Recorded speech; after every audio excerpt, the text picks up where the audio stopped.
gentlemen, welcome. අද අපි කතා කරන්නේ විශේෂ දෙයක්. අද මට හදිස්සියෙම හිතුණා මේ දේ ගැන කතා කරන්න ඕනි කියලා. මොකද හේතුව දැන් ආයෝජකයෝ විදිහට අපිට ආයෝජකයෙක් විදිහට බලාපොරොත්තු ගොඩක් තියෙනවා. දැන් විශේෂයෙන්ම ගත්තාම අපේ සමාගමක් පටන් අරන් මේක කොළඹ කොටස් වලට පොඩි ලයිස්තු ගත කරන්න, ෂෙයා සිසු කරන්න, තමන්ගේ ෂෙයා එකක් කොටස් වලට පොඩි විකිනනවා බලන්න ආස ආයෝජකයෝ ඉන්නවා. ඊට පස්සේ ආයෝජකයෝ ඉන්න පුළුවන් මොනවද? largest 20 shareholders ලට යන්න කැමති ආයෝජකයෝ ඉන්න පුළුවන්. ඒ කියන්නේ යම් කිසි මුදල් ප්‍රමාණයක් ආයෝජනය කරලා කොටස් එකතු කරගෙන largest 20 shareholders ලට යන්න කැමති ආයෝජකයෝත් අපි අතර නැතුවම නෙවෙයි. තමයිට ඔබත් එහෙම කෙනෙක් වෙන්න පුළුවන්. එතනින් එහාට ගියට පස්සේ සමාගමක ඩිරෙක්ටර් කෙනෙක්, එහෙම නැත්නම් අධ්‍යක්ෂක මණ්ඩලයට යන්න ආස කෙනෙක් ඉන්න පුළුවන්. එහෙම නැත්නම් තියෙන සමාගම අලුතෙන්ම සමාගමක් පටන් ගන්න මේක දිනු කරගෙන ගිහින් මම කලින් කිව්වා වගේ මේ සමාගම තව ලයිස්තුගත සමාගමට විකුණලා එහෙම ඒකෙන් ෂෙයා හෝල්ඩින් එකක් ගන්න කැමති ඒ වගේ අයත් ඉන්ප්ලයිස් මේ ආයෝජන ලෝකේ ආයෝජකයන්ට විවිධාකාර බලාපොරොත්තු ආසාවන් තියෙනවා. ඉතින් අද මම කතා කරන්නේ මටත් කලින් තිබුණ ආසාව මමත් සමාගම් 4ක හිටිය largest 20 shareholders. මෙතන මම නම් කියන්න යන්නේ 2017 තමයි වැඩිපුරම හිටියේ. largest 20 shareholders ලා හිටියා. ඒ මගේ එක ආසාව. මොකද largest 20 shareholders ලා විදිහට ගියාම අපේ නම quarter report එකේ print වෙනවා. largest 20 shareholder list එකේ annual report එකේ print වෙනවා. ඒ නිසා යම්කිසි ආයෝජකයෙකුට මේ ආසාව නෑම කියලා කියන්න බෑ. අද මම කතා කරන්නේ රුපියල් 1,00,000ත් 1,30,000ත් අතර මුදලක් තියෙන කෙනෙක්ට largest 20 shareholders වල යන්න පුළුවන් chance එකක්. හැබැයි මේක වැරදියට ගන්න එපා. මම මේ share එක ගැන recommend කරන්නේ නැහැ fundamentally. Technically උනත් මේක මීට අඩුවෙන් තමයි price එක වෙන්න ඕන. නමුත් long term මේ share එකෙන් එහෙම පාඩු වෙන්නේත් නැහැ. හේතුව ඇයි? 2016 දී වගේ මේ share එක රුපියල් 17ට විතර විකුණා. 2017 දී මේ share එක රුපියල් 15ට විතර වගේ ඒ වගේ prices 12ට 15ට වගේ range එකකට විකුණුණා. නැත්තෙම නෑ. lifetime එකේ රුපියල් 10ට උඩින් trade වුණා සෑහෙන කාලයක්. එතකොට අපි අද කතා කරන්නේ මොකද්ද? අපි අද කතා කරන්නේ බැන්සලි රොයල් හික්කඩුව ගැන. ඒතකොට සාමාන්‍යයෙන් මේ සමාගමේ සංවිතිය ගත්තොත් එහෙම මේ සමාගමේ දැන් බැන්සලි සිකියුරිටීස් ලා මේ සමාගමේ ඉන්වෙස්ට් කරලා තියෙනවා වැඩිම ෂෙයා හෝල්ඩර් විදියට. ඊට පස්සේ ෂෙයාර්ස් මිලියන 53.7යි තියෙන්නේ. මේ ෂෙයාර්ස් මිලියන 53.7න් 139ක් අයිති බැන්සලි සිකියුරිටීස්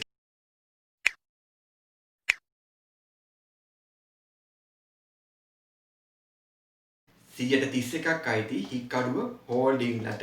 ඒ කියන්නේ එතන ෂෙයාර්ස් මිලියන 17ක් වගේ තියෙනවා. ඊළඟට 5.3 වගේ අයිති වෙරිටාස් හෝල්ඩින්ග්ස් සහ බැන්සලි හෝල්ඩින්ග්ස්ලට. ඒ කොහොම ගත්තා 100ට කොටස් මිලියන 53.7න් 90කට වැඩියෙන්ම largest 20 shareholders ලා අතර තමයි බෙදලා ගිහිල්ලා තියෙන්නේ.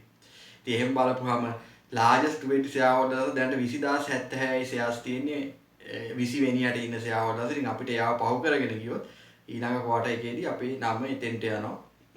රුපියල් 1,20,000 දැන් share එක රුපියල් 6ත් 7ත් අතර විකිනෙන්නේ. සාමාන්‍යයෙන් හැබැයි අමතක කරන්න බෑ කොටසක සුද්ධ වත්කම් වගේ රුපියල් 5.750ට උඩින් තියෙනවා මේ සමාගමේ. විශේෂයෙන්ම මේ බැන්සලි රොයල් හික්කඩුව කියන්නේ ඩවුන් සවුත් එකේ තියෙන හොටෙල් එකක්.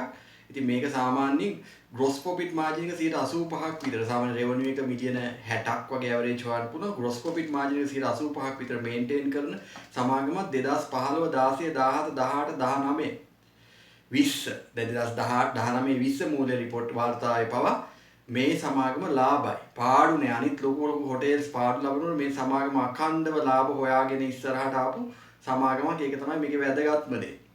ඒකට වැඩිය dividend payout ratio එක මම කියනවට විශ්වාස කරන්න එපා. ගිහිල්ලා බලන්න dividend payout ratio එක 100%යි. ඇයි ඒ? හොයන යම් කිසි ලාභයක් තියෙන ලාභේම ලාභාංශ විදියට ගෙවලා අයින් කරලා තියෙනවා. ගෙවලා තියෙනවා. ඒ කියන්නේ dividend එක 730 නම් 730ම ගෙවලා තියෙනවා ලාභාංශ විදියට. ඒ කියන්නේ dividend payout ratio එක ගැන දන්නේ නැති කෙනෙක්ට ගිහින් බලන්න පුළුවන් මොකද්ද මේ dividend payout ratio කියන්නේ මගේ කලින් වීඩියෝ එකේදී. ඉතින් දැන් මේ වෙලාවේදී අපි කල්පනා කරන්න බලන්න ඕන දැන් මේකෙදි දැන් earnings ගත්තොත් එහෙම මේ සමාගමේ දැන් මේ ළඟදිම ෆයිනෑන්ෂල් ඉයර් එකේදී 2019-20 රිපෝට් එකේදී 7.7ක් earn කරලා තිබ්බා. මේ අනිත් හෝටල් පාඩු වෙලා තියෙන අවස්ථාවක. විශේෂයෙන් මම කැමති මේ සමාගම ඔය රේෂියෝස් විදිහට ගත්තොත් එහෙම ඔය ඩිවිඩන්ඩ් පේ අවුට් රේෂියෝ එක වගේම ඊට පස්සේ ග්‍රොස් ප්‍රොෆිට් මාජින් එක ඒ වගේ මාජින්ස් පවා හොඳට මේන්ටේන් කරන් ගිහින් තියෙනවා. සමාගම ගත්තොත් එහෙම කොටසක සුද්දාගේ වත්කම් මගේ රුපියල් 5.50 උඩින් මම කියවා වගේ ඒ වගේම කොටසක ඉපේම 7.10ක් ලේසියෙන් ගෙනියන්න පුළුවනි. ඊළඟට ගත්තම ෂෙයා හෝල්ඩර් ෆන්ඩ්ස් පවා මිල 220ක් වෙනවා. සමස්ත වත්කම් ප්‍රමාණය සාමාන්‍ය මිලියන 300ට උඩින් තියෙනවා. මේක සාමාන්‍යයෙන් දල වශයෙන් මේක ඇවරේජ් ස්කේල් හොටෙල් එක පොඩි හොටෙල් එකක් කිව්වට මේක යම් මට්ටමකින් මේ බිස්නස් එකේදී එහෙම ලොකුවට ෆේල් නැහැ.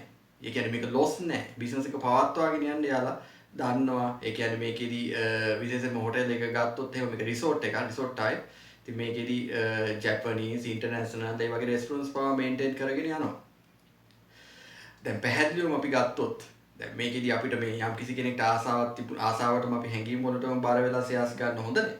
නමුත් රුපියල් 5කට විතර මේ ෂෙයාර් එක ගන්න පුළුවන් 5.50යි ගන්න පුළුවන් නම් මේකෙන් පාඩු වෙන්නේ නැහැ. මොකද මේ ඩවුන් සවුත් විශේෂයෙන්ම හික්කඩු වගේ ඒරියාස් ටුවරිසම් තියෙන කාලෙට මේක අවුරුද්ද පුරාම සීසනල් ඒරියා එකක්. ඒ නිසා හොඳ ප්‍රොෆිට් එකකට මේකට යන්න පුළුවනි. හොටෙල් එක මේන්ටේන් කරගෙන මහා ලොකු ඇඩ්මින් එක්ස්පෙන්සස් එකක් නැහැ.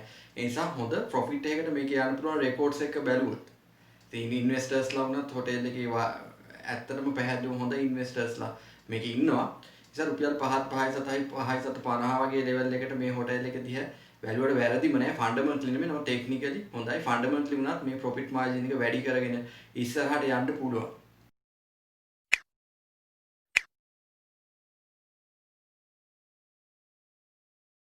සමාගම ගත්තොත් එහෙම ලාභාංශ ගෙවීමේදී 2019 20 දී ඔයාලා හිතන්නේ නැහැ මේ වගේ සමාගම් ලාභාංශ ගෙවනවාද කියලා. 2019 20 දී 7.5ක් ලාභාංශ ගෙවලා තිනවා. 2018 19 මූල්‍ය වර්ෂයේදී 7.30ක්, 2017 18 මූල්‍ය වර්ෂයේදී 7.10ක්, 2016 17 මූල්‍ය වර්ෂයේදී 7.10ක් ලාභාංශ ගෙවලා තියෙනවා. අඛණ්ඩව ලාභාංශත් ගෙවනවා. දැනට අනිත් හොටෙල් වල කෑෂ් ෆ්ලෝ එක නෙගටිව් වෙනකොට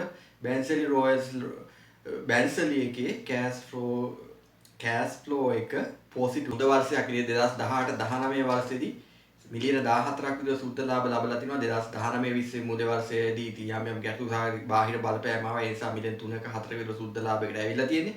නමුත් සාමාන්‍යයෙන් මිලියන 20ක සුද්ධ ලාභයකට සමාගමට යන්න පුළුවන්.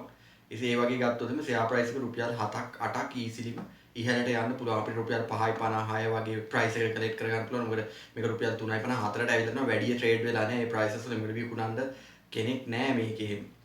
ඉතින් අර අපේ අරමුණ කරා යනකොට අපිට යම්කිසි මොටිවේෂන් එකක් එනකොට ඉන්වෙස්ටර් කෙනෙක් විදිහට අනේ අපි largest 20 එකක් ඉන්නවා නේද කියන අදහසින් මේ ෂෙයාර් එක ගැන ටච් කරාට ගැටලුවක් නැහැ. රුපියල් 5.50 අතර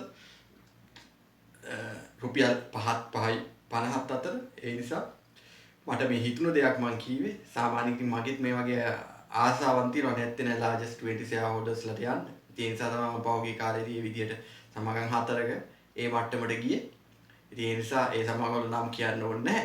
ඉතින් කාලෙන් කාලට අපි විවිධාකාර ආයෝජන තීරණ ගන්නවා. ඉතින් සාමාන්‍යයෙන් අපි ටෙක්නිකලි සහ ෆන්ඩමෙන්ටලි විශේෂයෙන්ම වටිනාකමක් තියෙන අනාගතයේදී වර්ධනයක් බලාපොරොත්තු වෙන සමාගම් වල තමයි ආයෝජනය කරන්නේ. සමහර අවස්ථාවලදී අපි පේනි ස්ටොක්ස් වලට යනවා. මොකද අපේ වයසත් එක්ක අපිට යම්කිසි කාලෙකින් රිටයර්මන්ට් එකක් ටාගට් කරලා යම්කිසි ඩිවිඩන්ඩ්ස් වැඩිපුර අනාගතයේදී ගෙවන්න පුළුවන්. දැන් අඩුවෙන් ඩිවිඩන්ඩ්ස් ගෙවන සමාගම් වලට පවා අපි අත ගහනවා. හැම සමාගමක්ම රෙකමන්ඩ් කරන්න බෑ. නමුත් අපි යම්කිසි විශේෂ දේවල් දකින අවස්ථාවක ඉතින් විවිධාකාර ආයෝජන වල ආයෝජනය කරන්න මම සාමාන්‍යයෙන් පස්සුබට වෙන්නේ නැහැ. මොකද මම රිස්ක් එක ගන්න සෑහෙන කැමතියි. මොකද මේ අපේ වයසත් එක්ක රිස්ක් එක ගත්තා කියලා වැරද්දක් නැහැ.